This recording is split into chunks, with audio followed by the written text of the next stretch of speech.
Mike does indeed have an iced tea problem. I also know he's addicted to In-N-Out Burger, because that's pretty much like the first time I met him. Was in an In-N-Out Burger, or going to.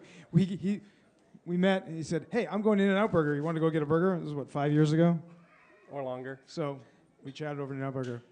Ladies and gentlemen, please give a big hand to Mike Dempsey.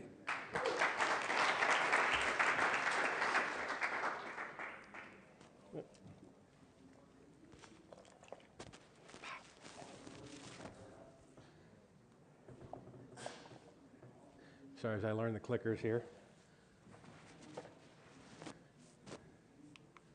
There we go. So, it's 10 o'clock. Do you know where your data is? First of all, who here is old enough to remember what that meme comes from? Yeah, I thought so. So for those who weren't in the back in the 70s and 80s, at 10 o'clock before the nightly news, they would do this announcement for the parents, it's 10 o'clock. Do you know where your children are?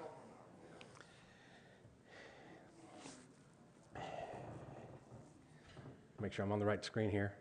There we go. The idea there was to point out, hey, that's your most important stuff.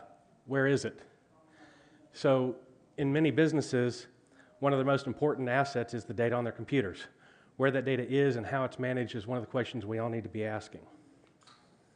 So what do I mean by your data? Your personal data, of course. Your organization's data, if you're in charge of it. Your client's data, basically any data that you're responsible for. Because when it hits the fan, you want to know how to be able to say, I have a plan to get it back. It doesn't matter how the data is moving around. The most important thing on the computer, device, or service is the data itself. The whole point of the objects is to have data on it that we can do something with. So, a very quick history. As I showed earlier, I've been doing this stuff for over 30 years. Back when I sat down at a computer, all of the data was on the floppies next to me. I'm not even going to bring that one up. But later on, data resided on each computer. And we had this thing called SneakerNet.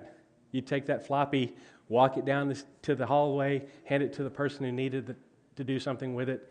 If you were lucky back then, you had a file server, but that was really rare. In the 90s and early 2000s, more and more business moves to local file servers. We still had the ability to walk up to a device and go, that's where my data is. We had a situation at my dad's office. Somebody was trying to get his sales data, and they literally cut a hole in the back of the wall, reached in, unplugged the server, pulled the server out of the building, because it was on an outside wall, and thought they'd walked away with all of his data. Wrong server. I'll circle back to that one later. Now, all that data that we are talking about is spread out over multiple services, multiple devices. We may not know where it all is. So, where is it all? Box, Dropbox, Basecamp, Google Drive. And don't forget about one of the most early cloud services that everyone was utilizing, mail. If you're doing IMAP, there's still data in that. And you'd think that that data would stay there, being backed up by your IMAP server. But what about the stuff that gets dropped out in the on my Mac only, which is what they should rename it. It's only on this Mac. It can also be here, a bunch of computers, tablets, phones, NAS. Here's a subtle one. Cars. How many of y'all have rented a car and synced your phone to the Bluetooth and uploaded your contacts to it, accidentally or intentionally? I rented that car in July in France. The last guy who had rented it, or one of the previous people, hadn't cleared the data. They hadn't unsynced their phone. If I'd been nasty, I could have gone through and, hey, let's call Jose. I didn't do that. So, and don't forget about shadow IT. How many people have had users decide, I don't want to put this stuff in Dropbox.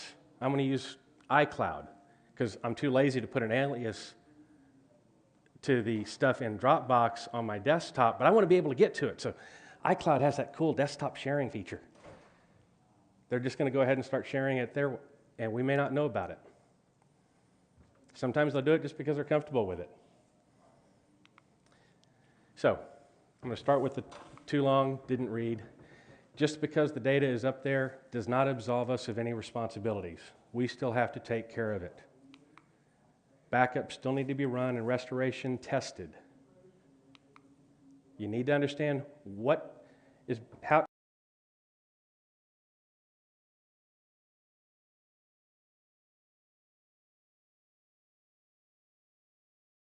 contacts. If your stuff is in iCloud, there's 5 different ways to get, you've got your documents, mail, bookmarks, contacts, calendars, each one has a different one. And it's an all or nothing restoration. Backups are still the best protection from data loss. Oh, this I just added this morning based on Sean's talk. Your users and their passwords are now an attack vector. So you've got to make sure that you're keeping track of all those passwords and that you don't have somebody who's going to slack off and not follow your policies and fall for that phishing attack, whatever it's going to be. Excuse me while I refresh. Yes, I'm Mike. I have a tea problem. So, why are people moving to the cloud? Accessibility. It solves that age-old, I want to be able to get to that stuff from wherever I am. You don't have to spend money up front for servers. That's a big reason why a lot of people are doing it. Let somebody else manage that infrastructure. You get to offload some of the manual IT staffs like tasks like swapping backup drives or tapes. That data may still need to be backed up. Oh, sorry, switch, got out of sync. Your data is no longer in one place is one of the biggest issues that brings up. It might be protected only by a password. That's why two-factor authentication and all the new stuff that we're talking about in these other sessions is really important. I mean, a weak password, I had a guy on Friday, calls me up, I get an email from him first saying that he wants me to review this document. It's not like him. Yeah, his email was attacked. Somebody got into his email account, sent a reply to a message that I had sent him 6 months earlier, asking me to review something. Google didn't detect that he had a crappy password. He didn't ask me, hey, what should I do? So we're having that discussion when I get back. If something happens to different types of data, it's going to have to be restored in different ways depending on the service that you're going to be dealing with. Back when I did this for Apple, it was simply pop the tape in, do a restoration from retrospect. How many of y'all remember retrospect? Okay. Yeah, thank you. Beat me to the punch. How many still use it? Yeah, not me. Anyway, the data may still need to be backed up. So, what issues do you need to consider when you're going to the cloud? Does the service store multiple versions of a file? And how easy is it to get to those multiple versions? In the case of ransomware, that may become really important. What do you do when that data no longer should reside on an employee's computer or device? And do you have a plan for getting it off? Bandwidth. Sean mentioned bandwidth. Is there enough bandwidth to support all the data coming from to and from the cloud? I got asked to get involved with a company who had been moved up to Sharepoint. Their last IT provider, which while I was being brought in, was still their current IT provider. 10 people, 500 gigs worth of data, bumping up to SharePoint. Everything that they had was supposed to be up in SharePoint. Every morning when everyone came in, everything just went to ground to a halt on their computers, while their computers resynced all of their data or just double-checked what needed to be updated. Turned out that the IT provider had put in a 100 megabit switch, brand new. This is less than 6 months ago. 30 megabit connection, And the only good thing that they did was they put in a Ubiquiti Edge router, so I was able to log into that really quickly and go, yeah, when this is happening, y'all's network bandwidth utilization is around 90%. And it just stayed there. 2 hours later, everything's calm, Sharepoint got all caught up, they moved on. But that was happening every morning. They thought it was normal. I came in and it's like, this ain't right. So simple phone call to Spectrum. Hey, what's the current plan they should be on? 200 megabit and it's going to be $5 more? Yeah, let's do that. Let's replace that gigabit switch. Problem solved. It's not just the Wi-Fi structures or infrastructure that I heard earlier. It's also your network infrastructure. Make sure you don't have any weak points there. How many of y'all have gone all in where all of the data is in the cloud? And I'm not talking about backups. I'm just talking about all your documents they all work on are in the cloud. Okay. Kind of what I was expecting, hoping. So, what's in the cloud? Your documents, your calendars, your contacts, your photos. Couldn't figure out a better way to say this, but your sync service folders, your Dropbox folder, your iCloud folder, your, sorry, not iCloud, Dropbox, box.net, Google Drive. Mail. Then you got apps like Evernote, cloud-based. Only interface to that is the Evernote app itself. How do you back that up? 1Password. Okay, that's one easy. You go to the whatever service that's being stored on, back it up. Wunderlist, another app that you really can't see the data that's there. Love the phone being able to hang up on my wife. Told her this thing was at this time. Come on. Anyway, I knew she was going to do that. So, why do I need backups? All of my data is in the cloud. I'm glad none of y'all raised your hands for that one. I saw an article for how to get all of your data on iCloud, or back up all your data on iCloud. And it was basically instructions about how to take all the things that aren't part of the iCloud structure, your library folder. Their solution was, well, hold down the Option key and drag the library into your iCloud drive. They published that on the internet. I do have the link. I'm not going to publish it or put it up here. But what? That is not a solution. Anyway, as I said, why do I need to back up all my data in the cloud? No, it's not. What isn't being synced? Items in the On My Mac folder for mail, as I mentioned earlier. Same thing for contacts and calendars. I found out on Friday before I came here that one of my longtime legal clients, whole law firm, half the law clerks were creating this folder structure for all of the cases that they were dealing with, and literally going in there and creating new folders on my Mac and dragging all those documents off the mail server that is backed up onto their desktops where it's not being backed up. The IT administrator and I have been having long discussions about how we need to have the desktops backed up. I think I'm going to win that argument after 15 years. He still doesn't know how he's going to get all that information back up onto the file server.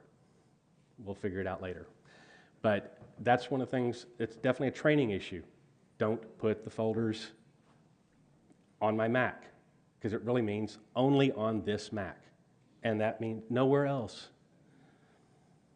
iTunes Music. How many of y'all have had a bunch of people, or even have done it yourself, where you've ripped 400, 500, 1,200 CDs? That information's not backed up. That's a lot of labor. Photos now has the ability to have, or has Photos in iCloud even, or iPhoto had the ability, multiple libraries. Everyone talks about this Photos in the cloud, excepting for it's only the system folder, or the system Photos library. Everything else, all of your other ones, are not going to be backed up via iCloud. Preferences, I mentioned earlier. That's a big one. Probably 20 years ago, 25 years ago, somewhere way too long, had a guy, lawyer, who only wanted me to back up his documents folder. Swore to me, nope, that's it. All I want just back up my documents folder. That's the only thing I care about. Now, it was him and one person. They were doing file sharing between each other. No big deal. So, of course, 6 months later, hard drive crashes. I come in, brand new hard drive, reinstall OS, reinstall his apps, put his documents back. I'm done. I leave. On the way home, he calls me and goes, "Where's my bookmarks?" How many of y'all have had the "where's my bookmarks" whenever you move people to a new complete computer? Yeah. It's far more often than you think. It's like, who's using bookmarks anymore? Okay, don't even get me started, but that's a big one. And then the items in the that are not in synced folders. Again, I mentioned the desktop. If you're using box.net, Dropbox, Google Drive. It's too much time for me to create an alias to that folder inside there. So I'm going to just put that stuff out on my desktop and keep it there. It's not going to be synced. Then they call you up and go, "Hey, why isn't that syncing over to Joe's computer?" Because you didn't put it in the synced folder. Put it there. But I want it on the desktop. It's an alias. Come on. So we still need to be asking what is backed up, how it's being backed up, and how it can be restored. We also need to test it. Just because we've got all these services doesn't mean that we're no longer responsible for testing the data and verify it. So,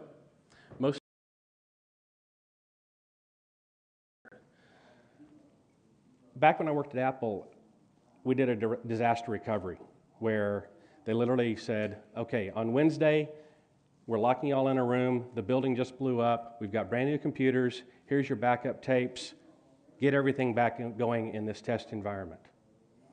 First thing we discovered, none of us who had been backing up data had decided to put the index files for the retrospect tapes on a floppy. So we spent the first 5 hours re-indexing the tapes, and then we could actually restore the data. Good news is I wasn't the only one. Every one of us had missed that one. But anyway, how do you test that when all of your stuff is now in a cloud service, and that cloud service can only restore data to that existing cloud service? Think about that. Do you have the ability to make sure that all your stuff is going to be recoverable? Same law firm that had the bandwidth issue. One of their people went in, decided that they didn't want to sync certain folders. So rather than do what you would normally do, or she should have been trained to do, go into settings, turn off the syncing for those folders so she doesn't see them, she just deleted them and then emptied the trash because she didn't want them in her trash. Suddenly, shrieks throughout the entire office, "Where's all my stuff?" And it was more like shriek over here, shriek over there, because she was just individually deleting other lawyers' folders. That's when they discovered that A, the restoration process is a real pain when you do it through the Sharepoint interface, because you have to click on every single file. And there's no order, there's no rhyme or reason. You can try doing searching, but you can't guarantee that you're going to be able to do a search that's going to be able to take you to that folder or that document. You do not have the option, at least that I've found yet, for restoring a particular folder. You have to actually call Microsoft and say, "I need this folder restored to this date." And here's the funny one. Well, funny because I'm not the guy who was dealing with it, or who was affected. You can't restore anything that's got an apostrophe in the name. You click on an item that's got an apostrophe in the name, it shows up, can't restore it. Microsoft can't restore it. I've only tested this once. I haven't verified this, so this is still, verify at your own risk. But we could not get them to restore anything. And even the restoration process itself took 3 days. It was make the phone call, okay, restore this data. 24 hours later, I'd get the Is it back yet? I don't know. Let me call up and find out. Nope, it wasn't back. We had errors. Yeah, we know. Oh, thanks for letting me know. 3 tries and still didn't get everything that the customer was expecting to be able to get back. Verify that your cloud services work. This slide is actually 13 hours old. Had this epiphany last night at about 11 o'clock. Decided I might want to go ahead and throw this into the slide. And was talking to my roommate about disaster recovery, and then went, wait a second, how do you restore back when it's the live working server? I mean, I'm not going to call them up and say, hey, it's Saturday, I'm going to go ahead and delete all the files from the Dropbox folder and then see if I can restore them on Sunday. They're not going to let that happen. So think about how you're going to be able to test that. Personally, I'm going to solve it because local backups are still a thing.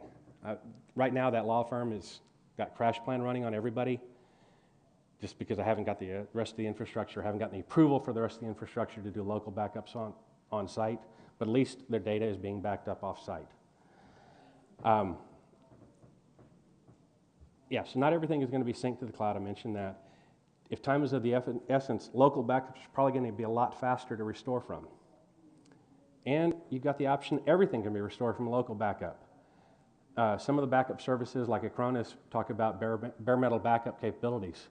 But how long is it going to take you to download a 1 terabyte, almost full hard drive and get that guy back up and running versus plug a hard drive in, restore, a couple of hours. Test it. Just because all this stuff's up in the cloud does not mean that we're absolved from the responsibility of making sure that we can recover everything. So, I mentioned cloud backups. What about them? Have you verified that the data is being backed up and that you're able to get all of that stuff? One of my clients who occasionally calls me for work, not a MSP client by any means, I started asking him about his solution.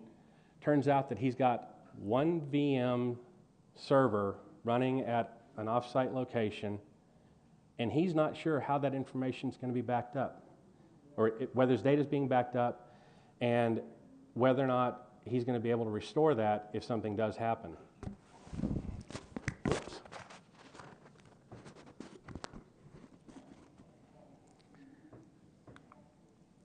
How long will the files be recoverable? Mosey, I've seen as long as 7 days is as long as you can go. How long is the ransomware typical environment? 7 days? Hate to find out on day 6 that, yeah, all of your files have been encrypted and you just didn't see that. Go into those folders where those little documents are. That's what happened to one of my clients. How many copies are kept? How many versions back can they go? And how are they restored? By file, by folder? Like I said earlier, Office or Sharepoint, the typical interface is click, click, click on every single file. That's fun. I have some of the solutions myself. I'm not going to try touting any one product. This is more making sure that y'all are asking the right questions.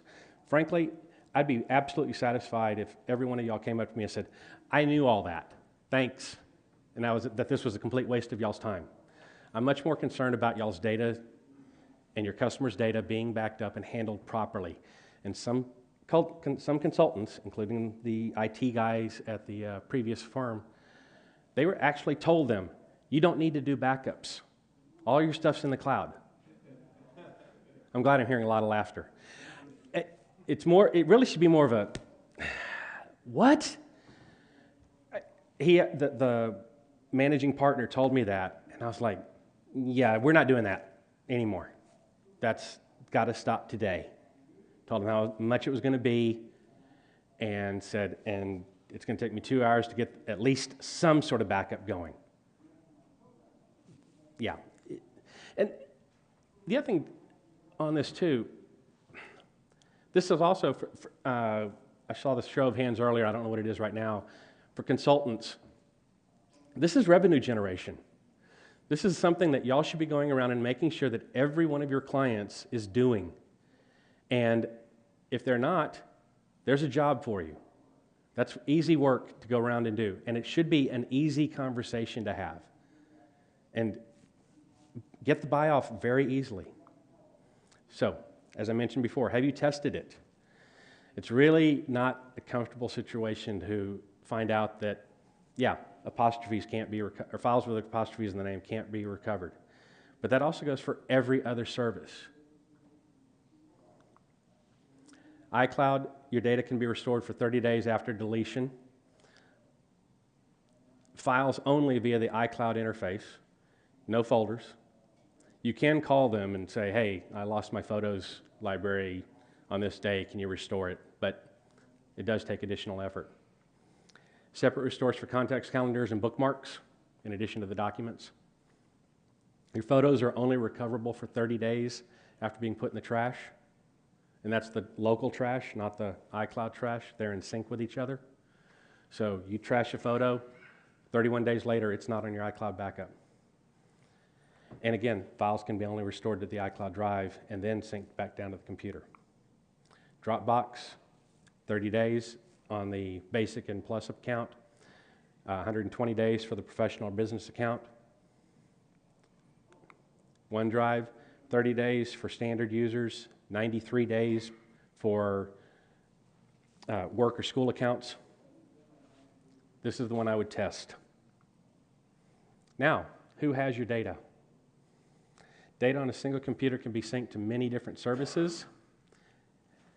Organizational data may reside on BYOD devices.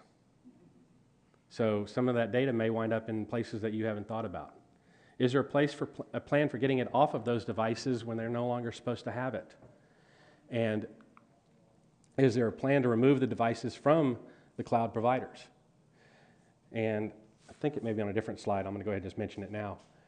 Verify that when you remove the data or have turned off that user, that data is no longer on that person's drive.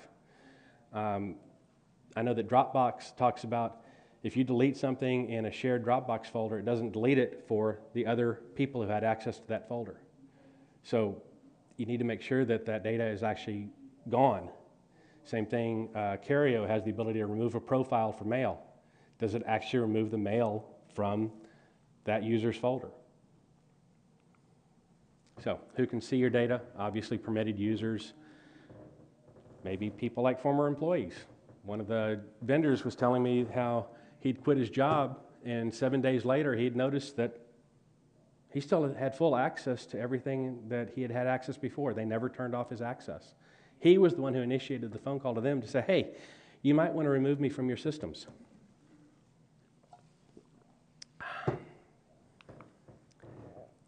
If it's unencrypted data, then the employees at the syncing service can see the data. iCloud, or Apple, has stated that upon presentation of a valid search warrant, they will turn over all of your data that's in the cloud to the authorities. It's not encrypted up there. Dropbox got in a stink when people figured out that the information was not being encrypted at Dropbox's site. They basically said the same thing. I think their excuse, if I recall, was it's so that we can put the information up on the website and you can see it in the web interface. Problem is, if you're still relying on the employees there to behave themselves, and if the government comes in with a search warrant, they may not or might not be able to tell you that you're being investigated. As I mentioned, the government. So yeah, and most of the companies have a policy stating that they will turn over any unencrypted data to the authorities. Or they'll turn over the encrypted data and then it's up to the authorities to decrypt it. And then of course the hackers. I mentioned when somebody leaves, you need to make sure that you are following the policies to make sure that those people can't see it, that the information is no longer on their BYOD devices, their passwords have been changed, all of that. Otherwise, they might decide to go in there and do something that they're not supposed to do with the data. Am I doing on time? Okay. How do you know who can see the data? Do y'all have plans in place for auditing to see what devices are attached to the service and who's logging in and from where? Again, I'm not trying to tell everybody how to do this. It's going to depend on your service, and I did not have time to go through every service and how that's going to be done. I mentioned how to remove the data remotely if the person isn't cooperating. What if they refuse to bring their information in or their device in? And here's the fun one. Will the cloud service notify you if there has been a breach? We've seen some recent examples where it took the company 6 months to notify users that their information had been hacked. That's kind of scary. This one's just a quick one. What's your plan to be able to get your data if the internet connection goes down? You know, my favorite, Bubba with a backhoe cuts the coax cable behind your office. What are y'all going to do? Send the employees home? Personal hotspots? You know, have that plan. I mean, I started thinking about this topic and I realized that I'm kind of bouncing around, but this is one of those things that's like, you got to come in from different angles and look at the data. The data is the most important thing. It's why the computers are there. And so you've got to look at it from many different aspects. The more I thought about this presentation, is like, oh, I'm going to have to cover this area. And it brought up things that I hadn't even thought of myself. So when the data is kept on the local computer servers, you could walk over and just say, that's where all my stuff is. And former employee, shut off his VPN, doesn't have access to the network, he's locked out of the office, easy cheese. Don't have to worry about him getting back in. When it's in the cloud, multiple points of attack. Every cloud service is an attack vector. The first presentation talked about how you want to make sure that all of your services have two-factor authentication coming on, because if they get into one, that might lead to all of the other ones. Each user is a potential method of attack. One of the most common things right now is the phishing attacks. And you're going to have to make sure that your users are following the rules. Don't open that email. Are you going to be able to see who has been logging in and on what devices and what's still attached to that device or to that account? Do you have the ability to adjust lockouts so that you can say, hey, after 5 password attempts, lock the account? My user from Monday who had the GoDaddy hack, would have been really nice if GoDaddy had said, oh, somebody's trying to hack into your account. I mean, I know he had a stupid password, but still, it would have been nice if they'd shut it down after 5 or 10 failed password attempts. Obviously, somebody's trying to go after his account.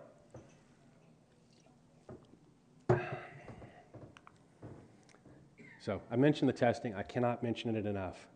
Set up a computer from scratch, put all the data back on it, see if everything that needs to be there makes it back. And the same thing, testing them remotely. Testing to make sure that okay, I'm going to turn off that account. Does all the data disappear from that service or from that device? Still need to train the users. It would have been really nice if the IT staff at that law firm had trained the user to go into the settings for the syncing for SharePoint and just turn off the folders that she didn't want to see, rather than making her think, oh, I can just delete them. And then, yes, the old habits need to be changed. Stop creating folders on my Mac.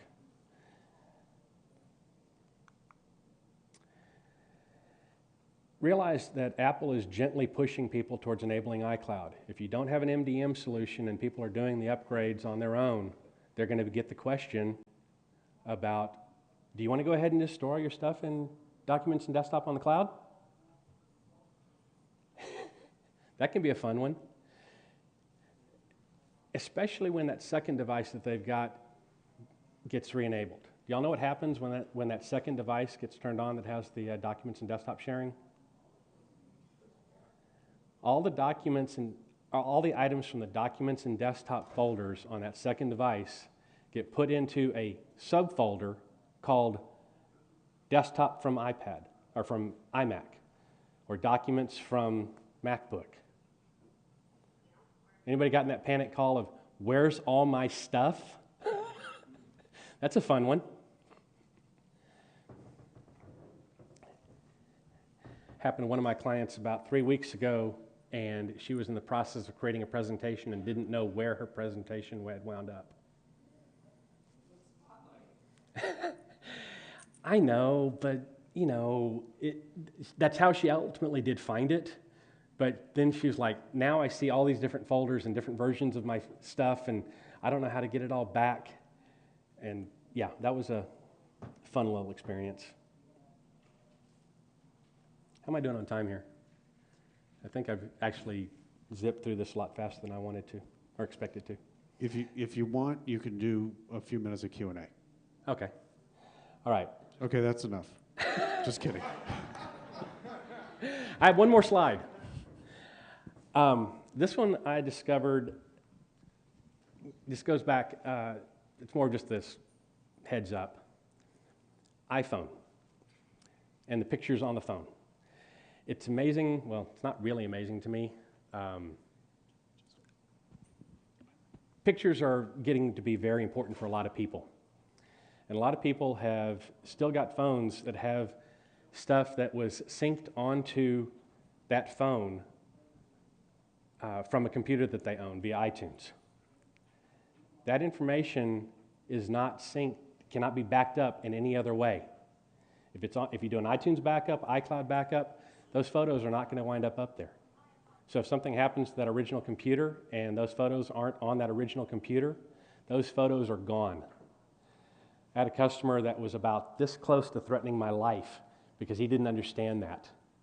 I'd done a backup of the phone, did a restoration, and he was, where is all my photos? Well, his wife had been syncing them to the phone from her copy of iTunes. He didn't have them on his computer, and he thought he was missing about 10,000 photos, including 8,000 from a African safari. Not happy. And yes, African safari meant he was a hunter, and there was a lot of guns in the house. Your head would have been mounted on his wall. I was just a little bit nervous. So again, make sure that you know where all of the data that you're responsible for is, how it can be backed up, and how it can be restored. And that's it. Let's give Mike Dempsey a big hand.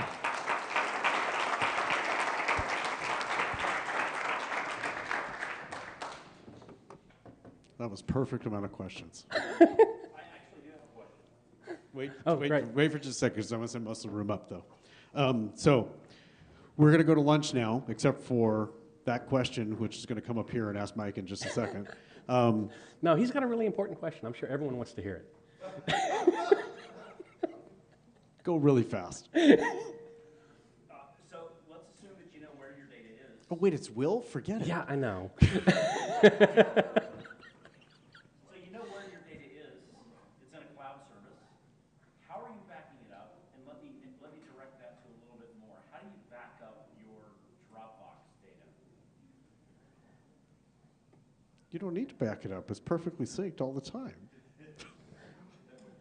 If Right. you're not laughing at that joke, come talk to us, please. Yeah. Are you going to put that in the slides? Okay, honestly, right now, the SharePoint example, using it as a better example. I know how to back up SharePoint. I want to know how to back up Dropbox. Well, same thing. I've got a device that is every file synced to it, That's what we're doing too. and then do a local backup of that computer. You can also, there's also, I can't remember the name of it because I can't remember anything right now, but there is some services out there where you can sync from one service to another service. So you go from like Dropbox to OneDrive. Might be another way to do it. Yeah. It's not a great way to do it. This is the better way to do it. This is the way we do it. I didn't say I had all the answers. Let's talk about lunch. So, lunch is on the second floor Harbor Terrace where we had dinner last night. It is bright out there.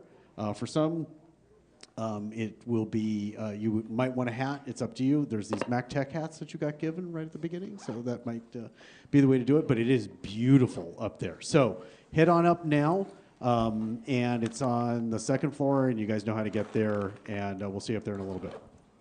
Thanks, Mike. Thank you.